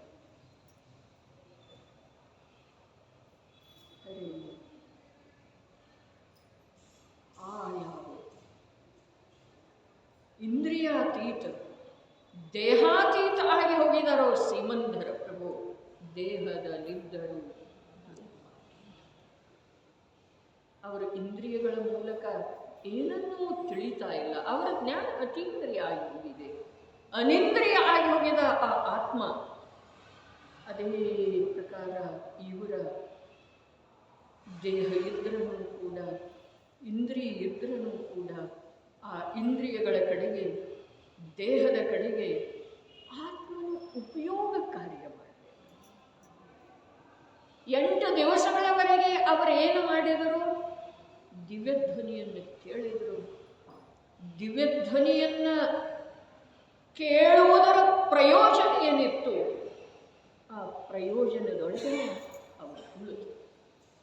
ಹಾಗಾದರೆ ಅಷ್ಟು ದೀರ್ಘಕಾಲದವರೆಗೆ 8 ದಿವಸಗಳವರೆಗೆ ಕೇಳಿರುವಂಥ ದಿವ್ಯಧ್ವನಿಯನ್ನು ಬರೀ 275 ಗಾಥೆಗಳ ಶಬ್ದದೊಳಗೆ ತುಂಬ. ಅವರು ಕೇಳಿದ್ದೇ ಎಷ್ಟ? ಅವರು ಗ್ರಹಣ ಮಾಡಿದ್ದೇ ಎಷ್ಟ? ಅವರ ಆತ್ಮ ಗ್ರಹಣ ಮಾಡಿದ್ದೇ ಎಷ್ಟ? ಅರೆ, ದಿವ್ಯಧ್ವನಿ ಹೊರಡ್ತಾ ಇರಲಿಲ್ಲ. ಆವಾಗ ಕೂಡ ಆ ದೇಹದ ಪರಮಾಣು ಪರಮಾಣು ಕಣ ಕಣ ಅವರ ಆತ್ಮನ ಪ್ರದೇಶ ಆ ದಿವ್ಯ ಧ್ವನಿಯೊಳಗ ಯಾವ ಶುದ್ಧಾತ್ಮನ ಮಹಿಮೆ ಬಂದದ್ದು ಇತ್ತು, ಆ ಶುದ್ಧಾತ್ಮನ ಸಂವೇದನದೊಳಗನ ತೃಪ್ತ ಶುದ್ಧೋಪಯೋಗದೊಳಗಿದ್ರು ಅಂತೇಳಿ ನಾನು ಹೇಳೋದಿಲ್ರಿ. ಯಾಕೆ ಅಂತಂದ್ರೆ ಶುದ್ಧೋಪಯೋಗದೊಳಗ ಯಾವ ಸಾಧಕ ಜೀವ 48 ನಿಮಿಷ ಸ್ಥಿರ ಆಗ್ತಾನ ಅವ್ನು ಕೇವಲ ಜ್ಞಾನಿ ಆಗ್ತಾನ. ಅವರ ಶುದ್ಧೋಪಯೋಗದೊಳಗೆ ಇರಲಿಲ್ಲ. ಅದರ ಶುದ್ಧೋಪಯೋಗ ಎಷ್ಟೋ ಬಾರಿ ಬಂದು ಹೋಗ್ತಿತ್ತು ಆ ಶುದ್ಧಾತ್ಮನ ಮಹಿಮೆಯ ಸಂವೇದನದೊಳಗೆ. ಆ ಶುದ್ಧಾತ್ಮನ ಯಾವ ಅಧಿಕತೆ ಇದೆ ಅಲ್ಲ ವಿಶ್ವದ ಸಮಸ್ತ ಪದಾರ್ಥಗಳಲ್ಲಿ, ಆ ನಿಜಾತ್ಮನ ಯಾವ ಆಧಿಕ್ಯ ಇದೆ ಅಲ್ಲ ಅದರ ಮಹಿಮೆಯ ಸಂವೇದನದೊಳಗ ಪರಿತೃಪ್ತ. ಹಾಗಾದ್ರೆ ಅವರ ಪ್ರವಚನ ಸಾರದ ವಿಷಯವನ್ನ 8 ದಿವಸಗಳವರೆಗೆ ಅಖಂಡವಾಗಿ ಗ್ರಹಣ ಮಾಡಿದ್ದಾರೆ. ಮತ್ತು ಅದನ್ನು ಲಿಪಿಬದ್ಧ ಮಾಡುವ ವೇಳೆದೊಳಗ ಕೇವಲ 275 ಗಾಥೆಗಳಲ್ಲಿ ಅದನ್ನು ತುಂಬಿಬಿಟ್ಟು ಅಥವಾ ಸಮಾವಿಷ್ಟ ಮಾಡಿದೆ. 1000 ವರ್ಷ ಕಳೆದ ನಂತರ ಅಮೃತಚಂದ್ರ ಆಚಾರ್ಯ ದೇವ ಪ್ರತ್ಯಕ್ಷ ಕುಂದರು ಇಲ್ಲ. ಆದರೆ ಆ 275 ಗಾಥೆಗಳನ್ನು ಯಾವ ರೀತಿ ಗ್ರಹಣ ಮಾಡಿದ್ರು ಅಂತಂದ್ರೆ ಕುಂದರ ಅಲ್ಲಿ ಸಮವಸರಣದೊಳಗೆ ಎಷ್ಟು ಗ್ರಹಣ ಮಾಡಿದ್ದಾರಲ್ಲ ಅಷ್ಟೆಲ್ಲ ಗ್ರಹಣ ಮಾಡಿದ್ದಾರೆ. ಎಲ್ಲಿ 275 ಗಾಥೆಗಳು ಮಾತ್ರ. ಅವರ ಟೀಕೆ ಎಷ್ಟು ಬರೆದಾರೆ? ಗಾಥೆಗಳಲ್ಲಿ ಎಷ್ಟು ಶಬ್ದದವಲ್ಲ ಅದಕ್ಕಿಂತ ಬಹಳ ಅಧಿಕ ಶಬ್ದಗಳ ಮಾಧ್ಯಮದಿಂದ ಬರೆದಾರೆ. ಆದರೆ ಎಲ್ಲ ಬರೀಲಿಲ್ಲ, ಎಲ್ಲ ಬರೆಯಲಿಕ್ಕೆ ಸಾಧ್ಯ.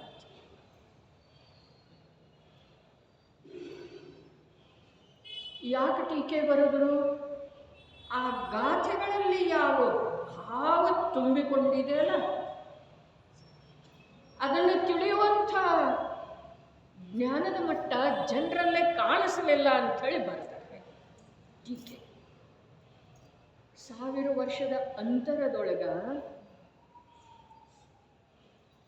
ಅವರು ಹೇಳಿರುವಂಥ ಶಬ್ದಗಳ ಮಾಧ್ಯಮದಿಂದ ಅವರ ಆಂತರ್ಯದೊಳಗ ಅನುಭವದಲ್ಲಿ ಬರ್ತಾ ಇರುವಂಥ ಭಾವವನ್ನು ಕಂಡುಕೊಳ್ಳಲಿಕ್ಕೆ ಹಿಡಿದುಕೊಳ್ಳಲಿಕ್ಕೆ ಈಗ ಅಸಮರ್ಥ ಕಂಡರು ಜನರನ್ನ, ಜೀವರುಗಳನ್ನ. ಅದರ ಸಲುವಾಗಿ ಟೀಕಾ ಬರೆಯುವಂಥ ಕರುಣಾ ಭಾವ ಅವರಲ್ಲೇ ತಾನಾಗಿಂದ ಮುಖ್ಯ ಬರುತ್ತದೆ. ಟೀಕಾ ಬರೆದು ಆದ್ರೆ ಆ ಟೀಕಾ ಬರೆದ ನಂತರ ಕೂಡ ಇಂದು 1100 ವರ್ಷ ಕಳೆದು ಹೋದವು. 1080 ವರ್ಷ ಕಳೆದು 1080 ವರ್ಷ ಕಳೆದು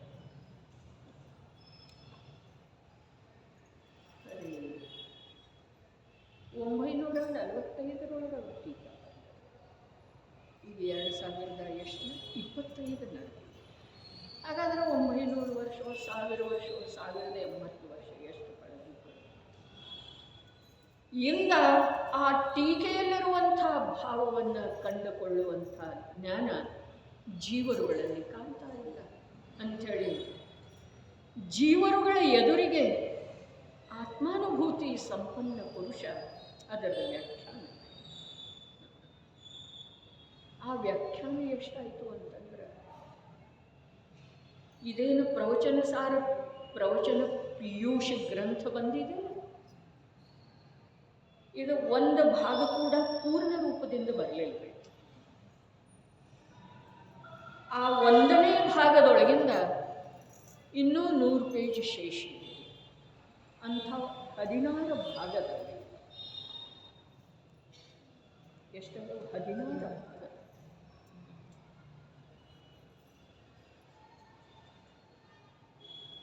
ಈತ ಆ ಸಮ್ಯಕ್ ದೃಷ್ಟಿ ಮಹಾಪುರುಷನಿಗೆ ಎಷ್ಟು ಅನುಭವದಲ್ಲಿ ಬಂದಿದೆಲ್ಲ ಇದರ ವಿಷಯ ಅದರೊಳಗಿಂದ ಸ್ವಲ್ಪ ಮಾತ್ರ ವಚನದೊಳಗೆ ಬಂದಿದೆ. ನಿಯಮ ಹೀಗಿದೆ, ಎಷ್ಟಾಗಿದೆ ಅಂತಂದ್ರೆ, ಎಷ್ಟು ತಿಳಿತಿದೆಯೋ ಅದರೊಳಗಿನ 1/10 ಭಾಗ ಹೇಳಲಿಕ್ಕೆ, ಎಷ್ಟು ಹೇಳಲಿಕ್ಕೆ ಬರ್ತಿದೆಯೋ ಅದರೊಳಗಿನ 1/10 ಭಾಗ ಬರೀಲಿಕ್ಕೆ ಬರ್ತಿದೆ. ಹೀಗಿರುವ ವೇಳೆದೊಳಗೆ ವಿಷಯ ಎಷ್ಟಿರ್ಬೋದು ಒಂದೊಂದು ಗಾಥೆಯೊಳಗ ಅಂಥೇಳಿ ನಮಗೆ ಅಂದಾಜು ಮಾಡಬಹುದಾಗಿದೆ, ಅಂದಾಜು ಬರಬಹುದಾಗಿದೆ. ಎಷ್ಟಿರಬಹುದು ಗಾಥೆಗಳಲ್ಲಿ, ಒಂದೊಂದು ಗಾಥೆಯಲ್ಲಿ ವಿಷಯ ಎಷ್ಟಿರಬಹುದು. ಭಗವಾನ್ ಕುಂದರ ಆ ಶ್ರೀಮಂತರ ಸ್ವಾಮಿಯ ದಿವ್ಯಧ್ವನಿಯನ್ನು ಭಲೆ ಒಂದು ಸಮಯಕ್ಕೆ ಒಮ್ಮೆ ಒಂದೇ ಟೈಮ್ ಕೇಳಿದ್ರು ಅಂತ ಹೇಳಿ ಇಟ್ಕೊಳ್ಳೋದು. ಆ ಕೇಳುವುದೊಳಗ ಅವರಿಗೆ ವಿಷಯ ಎಷ್ಟು ಗ್ರಹಣ ಆಗಿರ್ತಾರೆ ಆ ದಿವ್ಯಧ್ವನಿಯಿಂದ. ಅರೆ ಗಣಧರರ ಅಂತರ್ಮುಹೂರ್ತದೊಳಗ 12 ಅಂಗಗಳ ರಚನೆ ಮಾಡ್ತಾರಲ್ಲ ಜ್ಞಾನದೊಳಗ, 12 ಅಂಗಗಳ ರಚನೆ ಮಾಡ್ತಾರೆ ಜ್ಞಾನದೊಳಗ. ಎಷ್ಟ? ಅಂತರ್ಮುಹೂರ್ತದೊಳಗ. ದಿವ್ಯಧ್ವನಿ ಎಷ್ಟ? ದಿವ್ಯಧ್ವನಿ 6 ಗಳಿಗೆ. ತಿಳಿತಾ ಇದೆ ಅಂದರೆ ಒಂದು ಸಲ ದಿವ್ಯಧ್ವನಿ ಹೊರಟದ 6 ಗಳಿಗೆ, 1 ಗಳಿಗೆ 24 ನಿಮಿಷ ಇದ್ದಾರೆ. ಹಾಗಾದ್ರೆ ಆ ದಿವ್ಯಧ್ವನಿಯನ್ನೆಲ್ಲ ಏನು ಕೇಳಿರ್ತಾರಲ್ಲ, ಶ್ರವಣ ಮಾಡಿರ್ತಾರಲ್ಲ 4 ಜ್ಞಾನಧಾರಿ ಗಣಧರ ದೇವರ, ಅವರ ಒಂದು ಅಂತರ್ಮುಹೂರ್ತದೊಳಗ 12 ಅಂಗಗಳ ರಚನೆ ಮಾಡ್ತಾರೆ. ಎಲ್ಲಿ? ಜ್ಞಾನದ. ಹಾಗಾದರೆ ಆ 12 ಅಂಗಗಳ ಈ 275 ಗಾಥೆಗಳಲ್ಲಿ ಅದಾವೆ. ಹೇಳಿದರೆ ಒಂದೊಂದು ಗಾಥೆಯಲ್ಲಿ ಇದೆ ಅಂತ ಹೇಳ್ತಾರೆ. ಏನು? 12 ಅಂಗ. 4 ಅನುಯೋಗ ಅದಾವ್ರಿ. ಪ್ರಥಮಾನುಯೋಗ ಇದೆ, ಕರ್ಣಾನುಯೋಗ ಇದೆ, ಚರಣಾನುಯೋಗ ಇದೆ, ದ್ರವ್ಯಾನುಯೋಗ. ಗ್ರಂಥದಲ್ಲಿ ಅಧಿಕಾರಗಳ ವಿಭಜನೆ ಯಾರಾಗುತ್ತಿದೆ? ಜ್ಞಾನತತ್ವ ಪ್ರಜ್ಞಾಪನ. ಜ್ಞಾನತತ್ವ ಪ್ರಜ್ಞಾಪನ. ಅರೆ ಜೀವ ಜ್ಞಾನಸ್ವರೂಪಿ ಇದ್ದಾನೆ, ಅವನ ಜ್ಞಾನ ಪ್ರತಿ ಸಮಯಕ್ಕೆ ಕಾರ್ಯ ಮಾಡ್ತಾ ಇದೆ. ಜೀವ ಜ್ಞಾನಸ್ವರೂಪಿ ಇದ್ದಾನೆ, ಅವನ ಜ್ಞಾನ ಪ್ರತಿ ಸಮಯಕ್ಕೆ ಕಾರ್ಯ ಮಾಡ್ತಾ ಇದೆ. ಸಮಯ ಎಷ್ಟು ಸೂಕ್ಷ್ಮ ಇದೆ, ಸಮಯ ಎಷ್ಟು ಸೂಕ್ಷ್ಮ.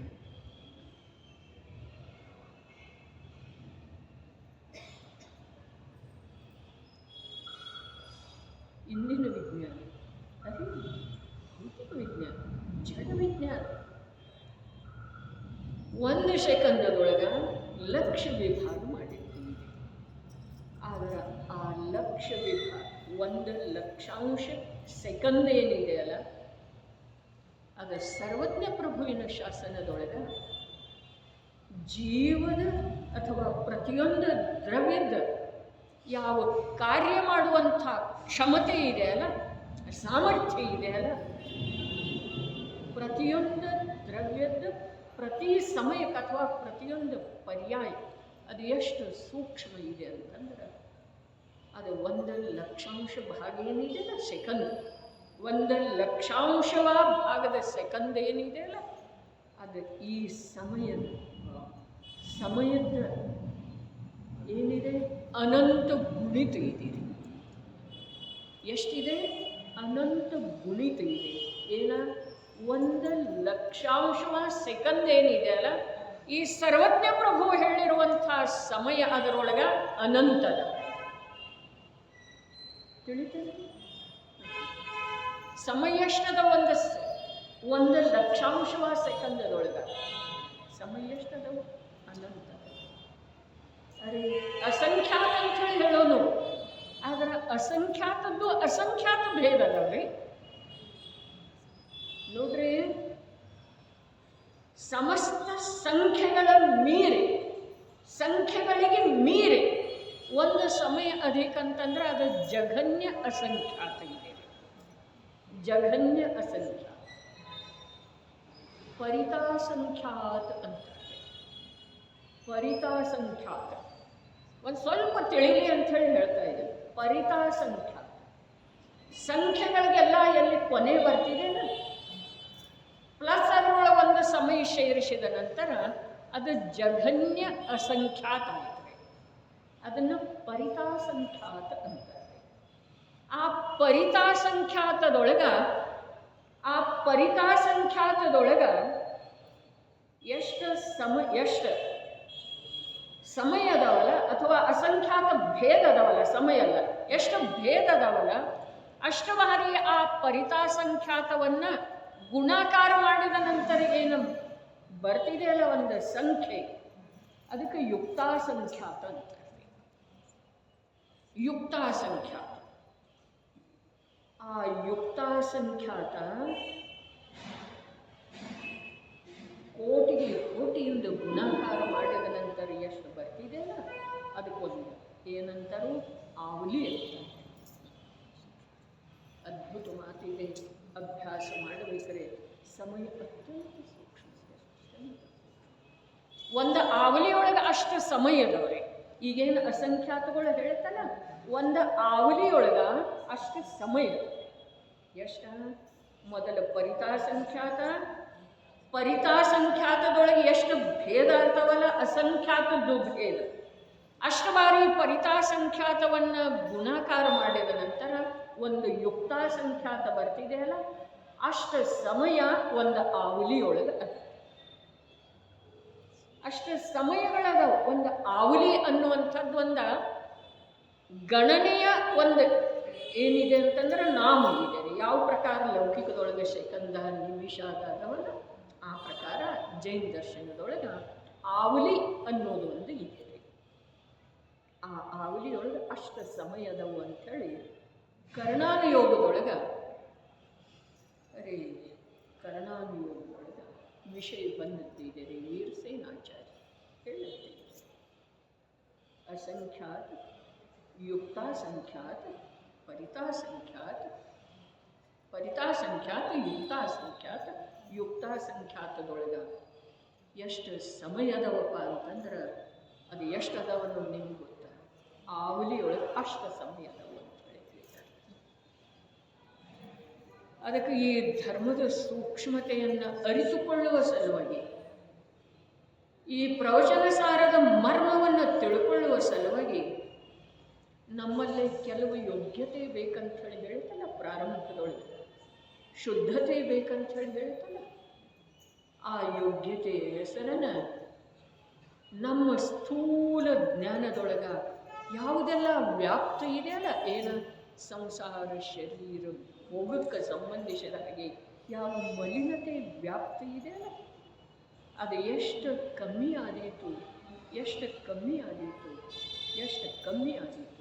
ಅದೇ ಭೋಗಾಸಕ್ತಿ, ದೇಹಾಸಕ್ತಿ, ಸಂಸಾರದ ಆಸಕ್ತಿ ಎಷ್ಟು ಕಮ್ಮಿ ಆದೀತು, ಅಷ್ಟು ನಮಗೆ ಜ್ಞಾನ ತತ್ವ ಪ್ರಜ್ಞಾಪನೆ ತಿಳಿಯುವುದಿದೆ. ಜ್ಞಾನ ತತ್ವ ಪ್ರಜ್ಞಾಪನೆಯ ಅಂತಿಮ ಗಾಥೆಯವರೆಗೆ ತಲುಪುವುದರೊಳಗೆ ಸಂಸಾರ ಶರೀರ ಭೋಗದ ಆಸಕ್ತಿ ಸಮಗ್ರ ರೂಪದಿಂದ ಒಂದು ಸಮಯ ಅಭಾವಾಗಿ ಆತ್ಮನ ಅನುಭೂತಿ ಆಗುವಂಥದ್ದು ವಿಷಯ ಇದೆ. ಆತ್ಮನ ಅನುಭೂತಿ ಆಗೋದು ಅರ್ಥಾತ್ ಜ್ಞಾನ ತತ್ವ ಪ್ರಜ್ಞಾಪನೆ ತಿಳಿದು. ಜ್ಞಾನ ತತ್ವ ಪ್ರಜ್ಞಾಪನೆ ತಿಳಿದು ಬಂದ ನಂತರ ಹೇಳ್ತಲ್ಲ, ಈಗ ಏನು ಹೇಳ್ತು, ಇಡೀ ವಿಶ್ವ ಎಲ್ಲ ಜ್ಞೇಯ ಇದೆ. ಅರೆ ಬರೇ ಜ್ಞೇಯ ಇದೆ, ನಂದಲ್ಲ. ಅದರ ಜೊತೆಗೆ ನಂದ ಯಾವ ಪ್ರಕಾರದ ಸಂಬಂಧ ಇಲ್ಲ. ಮಾತು ಹೀಗಿದೆ ರೀ, ಇಡೀ ವಿಶ್ವದ ಜೊತೆಗೆ ಜ್ಞಾನದ ಜ್ಞೇಯ ಜ್ಞಾಯಕ ಸಂಬಂಧ ವ್ಯವಹಾರದಿಂದ ಇದೆ, ನಿಶ್ಚಯದಿಂದ ಅಲ್ಲ, ವ್ಯವಹಾರದಿಂದ ಇದೆ. ಹಾಗಾದರೆ ದೇಹದ ಜೊತೆಗೆ ಯಾವ ಸಂಬಂಧ? ಪುತ್ರನ ಜೊತೆಗೆ, ಧನಕನಕಾದಿಗಳ ಜೊತೆಗೆ, ಛಾತಿ ಪೂಜೆಯ ಜೊತೆಗೆ ಯಾವ ಸಂಬಂಧ? ಜ್ಞಾನದ ಜೊತೆಗೆ ಪದಾರ್ಥಗಳದ್ದ ಜ್ಞೇಯ ಜ್ಞಾಯಕ ಸಂಬಂಧ ವ್ಯವಹಾರದಿಂದ ಇದೆ, ನಿಶ್ಚಯದಿಂದ ಏನ ಜ್ಞೇಯ ಜ್ಞಾಯಕ ಸಂಬಂಧ ಕೂಡ ಇಲ್ಲ. ನೋಡ್ರಿ, ಈಗ ಬಾಬಣ್ಣ ಹೇಳಿದ್ರು 27ನೇ ವರ್ಷ ಅಂತ ಹೇಳಿದ್ರು. ಇನ್ನು ಎಷ್ಟು ಸ್ಥೂಲ ಕಥನ ಮಾಡುವುದ್ರಿ? ನಮ್ಮಲ್ಲೇ ಸ್ವಲ್ಪ ಗಂಭೀರತೆ ಬರಬೇಕು. ಅದಕ್ಕೆ ಇದೇ ಸಲ ಹಾಕೊಂಡಿದ್ದಾರೆ ನೋಡ್ರಿ, ಇಲ್ಲಿ ಏನು ಸೂಕ್ಷ್ಮೋ ಭಗವಂತನ. ಹಾಗಾದ್ರೆ ಈ ಪ್ರವಚನ ಸಾರ ಮೊದಲೇ ಸೂಕ್ಷ್ಮ, ಪ್ರವಚನ ಸಾರ ಮೊದಲೇ ಸೂಕ್ಷ್ಮ. ಪ್ರವಚನ ಸಾರದ ವಿಷಯ ನಾವು ತಿಳ್ಕೊಳ್ಬೇಕಾದ್ರೆ ನಮ್ಮ ಅತ್ಯಂತ ಸ್ಥೂಲ ಜ್ಞಾನವನ್ನು ಈ 8 ದಿವಸಗಳ ಅವಧಿಯೊಳಗೆ ಸಂಪೂರ್ಣ ಸೂಕ್ಷ್ಮ. ಅದರ ಸಲುವಾಗಿನ ಹೇಳಿತು ಭಗವಾನ್ ಕುಂದಾಚಾರ್ಯ ದೇವ ಆ ದಿವ್ಯ ಧ್ವನಿಯನ್ನು ಕೇಳುವ ವೇಳೆದೊಳಗೆ, ಆ ಪ್ರವಚನ ಸಾರದ ವಿಷಯವನ್ನು ಗ್ರಹಣ ಮಾಡುವ ವೇಳೆದೊಳಗೆ ಸಮವಸರಣವನ್ನೇ ನೋಡಲಿಲ್ಲ. ಸಮವಸರಣದಲ್ಲಿ ಯಾರ್ಯಾರಿದ್ರು ಅನ್ನೋದರ ಕುರಿತು ಯಾವ ಪ್ರಕಾರದ ಕುತೂಹಲ ಅಂತರಂಗದೊಳಗೆ ಅವರಿಗೆ ಇರಲಿಲ್ಲನ, ಜೀವಂತನೇ ಇರಲಿಲ್ಲ. ಅವ್ರದ್ದು ಜೀವಂತ ಇರಲಿಲ್ಲ ಅಂದಮೇಲೆ ನಮ್ಮ ಕುತೂಹಲ ಜಾಗೃತರೇ ಆಗಬಾರ್ದು, ನಮ್ಮ ಕುತೂಹಲ ಸಾಹಿತ್ಯ ಇರಲಿ, ಅದರ ಜಾಗೃತರೇ ಆಗಬಾರ್ದು. ಯಾವಾಗ ಬಂದ್ರಿ, ಹೇಗಿದ್ದೀರ? ಇವತ್ತು ಮಳೆ ಬಿಟ್ಟಿದೆ ನೋಡಿ, ಯಾರಿಗೆ ಗೊತ್ತಿಲ್ಲ ಮಳೆ ಬಿಟ್ಟಿದೆ. ಈ ವಚನಕ್ಕೆಲ್ಲ ಏನು ಅರ್ಥ ಇದೆ ಹೇಳಿ, ಏನು ಅರ್ಥ ಇದೆ ರೀ? ಯಾವುದು ಇದೆ, ಯಾವುದು ಅವರಿಗೂ ಗೊತ್ತಿದೆ, ಅದನ್ನು ಮಾತಾಡೋದ್ರೊಳಗೆ ಏನು ಅರ್ಥ ಇದೆ? ನಾನು ಬರೀ ಒಂದು ಉದಾಹರಣೆ ಅಂತ ಹೇಳಿದೆ. ಅದಕ್ಕೆ ನಮಗೆ ಯಾರನ್ನ ತಗೊಂಡು ಏನು ಮಾಡೋದಿದೆ? ಎಲ್ಲರೂ ಸಾಧರ್ಮಿ ಇರ್ತಾರೆ, ಎಲ್ಲರೂ ಸಾಧರ್ಮಿ ಇರ್ತಾರೆ, ಎಲ್ಲರೂ ಈ ಪೀಯೂಷದ ಪಾನ ಮಾಡುವ ಸಲುವಾಗಿ ಬಂದಿದ್ದಾರೆ. ಎಷ್ಟು ತಿಳಿದ್ರೆ ಸಾಕಲ್ಲ. ಜ್ಞೇಯ ನ್ಯಾಯಕ ಸಂಬಂಧ ವ್ಯವಹಾರದಿಂದ ಇದೆ, ನಿಶ್ಚಯದಿಂದ ಜ್ಞೇಯ ನ್ಯಾಯಕ ಸಂಬಂಧ ಕೂಡ ಇದೆ. ನಾವು ಹಾಗೆ ಆದಮೇಲೆ ಬಿಡೋದಿಲ್ಲ. ಹಾಗಾದ್ರೆ ನೀವು ಹಾಗಾಗವ್ರ, ಹಾಗಾದ್ಮೇಲೆ ಬಿಡೋರ, ಇದಂತೂ ಸತ್ಯ. ಆದರೆ ಹಾಗೆ ಆಗವ್ರ ಹೇಗೆ ನೀವು? ಬಿಟ್ಟ ಮೇಲೆ ಆಗವರು, ಏನು ಆದಮೇಲೆ ಬಿಡೋರ? ಅರೆ, ಈ ಸಮಯದ ಕರ್ತವ್ಯದ ಪ್ರಜ್ಞೆಯಲ್ಲೇ ಈ ಜೀವಕ್ಕೆ ಅವರ ಸ್ವರೂಪವನ್ನು ತಿಳ್ಕೊಂಡು ನಾನು ಅವರ ಹಾಗೆ ಆದಮೇಲೆ ನಾನು ಹಾಗೆ ಮಾತಿಲ್ಲ. ಅರೆ, ಜಗತ್ತಿನೊಳಗೆ ಏನು ನಡೆಯೋದು ನಡೀತಾ ಇರ್ತಿದೆ, ಪಕ್ಕದ ಮನೆಯಲ್ಲಿ ಏನು ನಡೆಯೋದು ನಡೀತಾ ಇರ್ತಿದೆ, ಪಕ್ಕದ ಕಾರ್ಯಾಲಯದೊಳಗೆ ಏನು ನಡೆಯೋದು ನಡೀತಾ ಇರ್ತಿದೆ. ಅದೇ ಪ್ರಕಾರ ಪಕ್ಕದಲ್ಲಿ ಯಾರು ಕೂತಿದ್ದಾರೆ, ಅವರ ಉಪಯೋಗ ಎಲ್ಲಿ ಇದೆ, ಅದನ್ನು ತಗೊಂಡು ನಿನಗೆ ಏನಾಗಬೇಕು? ನಿನ್ನ ಉಪಯೋಗ ಈ ಪೀಯೂಷದ ಪಾನದೊಳಗಿರಬೇಕು. ಯಾವ ಪೀಯೂಷ? ಯಾವ ಪೀಯೂಷವನ್ನು ನನ್ನೊಳಗೆ ಇಟ್ಟುಕೊಂಡ ಇದುವರೆಗೆ ನಾನು ಅದನ್ನು ತಿಳಿದೇ ಇಲ್ಲವೋ, ಯಾವ ಅಮೃತವನ್ನು, ಜ್ಞಾನಾಮೃತವನ್ನು, ಸುಖಾಮೃತವನ್ನು, ಅರೆ ಸುಖ ಅನ್ನೋದು ಅಮೃತ ಇಲ್ಲವೇ ಇಲ್ಲ, ಜ್ಞಾನದೊಳಗನೆ ಸುಖ ಇದೆ, ಜ್ಞಾನದೊಳಗನೆ ಸುಖ ಇದೆ, ಜ್ಞಾನವೇ ಅಮೃತ ಇದೆ, ಜ್ಞಾನವೇ ಆನಂದ ಇದೆ, ಜ್ಞಾನವೇ ತೃಪ್ತಿ ಕೊಡುವಂಥದ್ದಿದೆ, ಜ್ಞಾನವೇ ಶಾಂತಿ ಕೊಡುವಂಥದ್ದಿದೆ, ಜ್ಞಾನವೇ ಆಕುಲತೆಯನ್ನು ನೀಗಿಸುವಂಥದ್ದಿದೆ, ಜ್ಞಾನವೇ ಪಾಪಗಳನ್ನು ದೂರದಲ್ಲಿ ಇರಿಸುವಂಥದ್ದಿದೆ, ಜ್ಞಾನವೇ ಕಷಾಯಕ್ಕ ಪ್ರವೇಶ ಮಾಡಿಕೊಡುವುದಿಲ್ಲ. ಅಂಥ ಜ್ಞಾನ ಪ್ರಜ್ಞಾಪನೆ ಈ ಈ ಪ್ರವಚನ ಸಾರದ ಪ್ರಾರಂಭದ ಅಧಿಕಾರ ಇದೆ. ನಾನು ಸ್ವಯಂ ಜ್ಞಾನ ಇದ್ದ ಕಾರಣ ನನ್ನ ಸ್ವರೂಪವನ್ನು ನನಗಿಲ್ಲಿ ತಿಳ್ಕೊಳ್ಳುವುದಿದೆ. ನನ್ನ ಸ್ವರೂಪವನ್ನು ನಾನು ತಿಳಿದುಕೊಳ್ಳದೇ ಇರುವುದರಿಂದ ಅನಂತ ಅನಂತ ಅನಂತ ಪಂಚ ಪರಾವರ್ತನಗಳ ಕಾಲ ನಾನು ಜ್ಞಾನದಿಂದ ಸಿಗುವ ಶಾಂತಿ, ಜ್ಞಾನದಿಂದ ಸಿಗುವ ತೃಪ್ತಿ, ಜ್ಞಾನದಿಂದ ಸಿಗುವ ನಿರಾಕುಲತೆಯಿಂದ ವಂಚಿತ ಉಳಿದಿದ್ದೇನೆ. ಹಾಗಾದರೆ ಈಗ ಆ ಜ್ಞಾನದಲ್ಲಿ ಇರುವಂಥ ಜ್ಞಾನವನ್ನು ಏನು ಹೇಳ್ತು? ಜ್ಞಾನದಲ್ಲೇ ಇರುವಂಥ ಜ್ಞಾನವನ್ನು, ಜ್ಞಾನದಲ್ಲೇ ಇರುವಂಥ ಶ್ರದ್ಧೆಯನ್ನು, ಜ್ಞಾನದಲ್ಲೇ ಇರುವಂಥ ಚಾರಿತ್ರವನ್ನು, ಜ್ಞಾನದಲ್ಲೇ ಇರುವಂಥ ಪೌರುಷವನ್ನು ತಿಳ್ಕೊಳ್ಳುವ ಸಲುವಾಗಿ ನಮ್ಮ ಜ್ಞಾನವನ್ನು ಅತ್ಯಂತ ಸೂಕ್ಷ್ಮ ಮಾಡುತ್ತಿದೆ. ಚಲೋ, ಮೊದಲನೇ ಶ್ಲೋಕ ಹನುಮಂತ. ಸರ್ವವ್ಯಾಪೇ ಕಚಿದ್ರೂಪ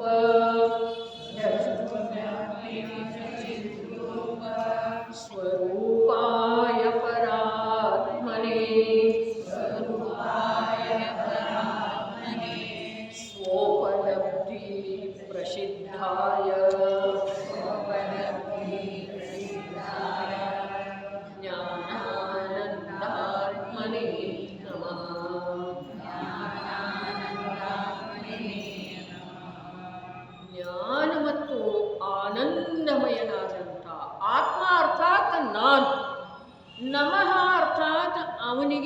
ನಾನು ಸಮರ್ಪಿತಾಗೋದು, ಅವನನ್ನು ನಾನು ನಂಬೋದು, ಅವನ ಜೊತೆಗೆ ನಾನು ಒಡನಾಟದೊಳಗೆ ನಮಃ ಶಬ್ದದ ಅರ್ಥೇನ ಸಮರ್ಪಿತ ಆಗೋದು, ನನಗೆ ಉಳಿದ ಚಿಂತೆಗಳನ್ನೆಲ್ಲ ಬಿಟ್ಟು ಕೊಡೋದು, ಮನಸ್ಸನ್ನು ವಿಶ್ರಾಂತಿಗೆ ಇಡೋದು. ಮನಸ್ಸಿಗೆ ಯಾವ ಕೆಲಸ ಕೊಡೋದು ಬೇಡ. ಮನ ಪಾವೇ ವಿಶ್ರಾಮ ಅಂತೇಳಿ ಬನಾರಸಿದಾಸ ತತ್ವ ವಿಚಾರದ ಧಾವತ ಮನ ಪಾವೇ.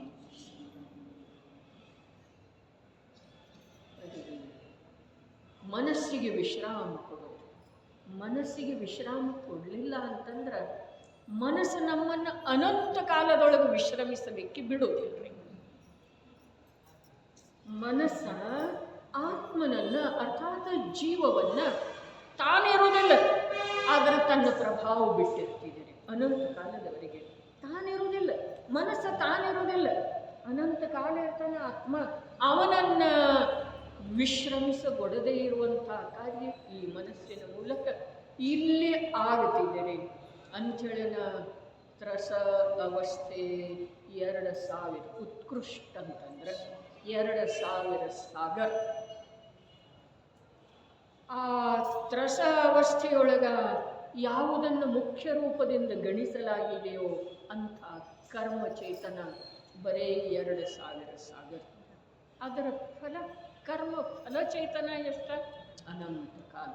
ಇದೆಲ್ಲವನ್ನು ಬುದ್ಧಿಯೊಳಗ ಇವತ್ತು ಅಷ್ಟಮಿ ತಿಥಿಯಂದು ಗ್ರಹಣ ಮಾಡಿ ನಮ್ಮ ಉಪಯೋಗವನ್ನು ಎಷ್ಟು ಸೂಕ್ಷ್ಮ ಮಾಡಿಕೊಳ್ಳೋದ ಅನ್ನೋದರ ನಿರ್ಣಯ ಮಾಡಿ ಮತ್ತು ಪುನಃ ಈ ಪೀಯೂಷದ ಸಂಯೋಗದೊಳಗೆ ಬರೋಣ. ಬಹಳ ಮಾಡಿ ಒಂದು ತಗೊಳ್ಳೋದಿದೆ ಈ ಸಮಯ ಸಾರ ಕಲಶ. ನಮ್ಮದೇನು ನಿತ್ಯ ನಡೆದದ್ದಿದೆ ಅದರೊಳಗೆ ವ್ಯತ್ಯಯ ಬೇಡ ಅಂಥೇಳಿ ಉಳಿದದ್ದು ಎಷ್ಟಾಗ್ತವೆ, 2 ಆಗಲಿ 3 ಆಗಲಿ, ಈ ಪ್ರವಚನ ಸಾರ ಪೀಯೂಷದ ಸನಿಹಕ್ಕೆ ಹೋಗುವಂಥ ಪ್ರಯತ್ನ ಮಾಡೋಣ. ಸೂಕ್ಷ್ಮ ತತ್ವವನ್ನು ಬಾಹ್ಯದ ಚಿಂತೆಯನ್ನೆಲ್ಲ ಬಿಟ್ಟ ತಿಳ್ಕೊಳ್ಳುವಂಥ, ಗ್ರಹಣ ಮಾಡುವಂಥ ಪ್ರತಿಜ್ಞಾ ಮಾಡಿ ಈ ಅಷ್ಟಾಂಗಿಕದ 8 ದಿವಸದ ನಮ್ಮ ಜೀವನವನ್ನು ಪವಿತ್ರ ಮಾಡಿಕೊಳ್ಳುವುದಿದೆ.